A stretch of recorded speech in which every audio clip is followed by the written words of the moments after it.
పేదల ఆకలి తీర్చినప్పుడే నిజమైన ఇందిరమ్మ రాజ్యమని ఈనాడు మన ప్రభుత్వం సంపూర్ణంగా విశ్వసిస్తుంది. కాబట్టి ఆ శాఖకు సంబంధించిన మంత్రివర్యులు ఉత్తమ్ కుమార్ రెడ్డి గారు ప్రతి పేదవాడికి ఇవాళ రాష్ట్రం మొత్తం మీద సన్న బియ్యం అందిస్తారు. ఇవాళ కొంతమంది మాట్లాడుతున్నారు ఇతర రాష్ట్రాలలో లేవాని.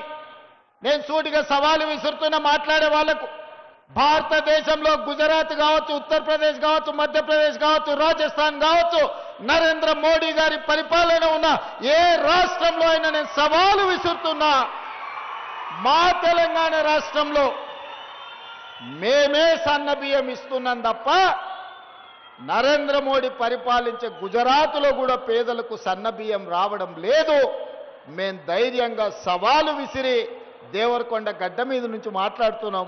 ఇవాళ పేదల్ని మా కుటుంబ సభ్యులుగా భావించి మా కుటుంబాలలో తింటున్న సన్న బియ్యమే ఈ వేదిక మీద ఉన్న పెద్దలు ఏ సన్న బియ్యం తింటుండ్రో 4 కోట్ల తెలంగాణ ప్రజలకి ఈనాడు సన్న బియ్యం ఇవ్వడం ద్వారా వాళ్ళ ఆత్మ గౌరవాన్ని నిలబెట్టి దేశానికే మనం ఇవాళ ఆదర్శంగా నిలబడ్డమన్న సంగతి నేను ఈరోజు తెలియజేయదలుచుకున్నా.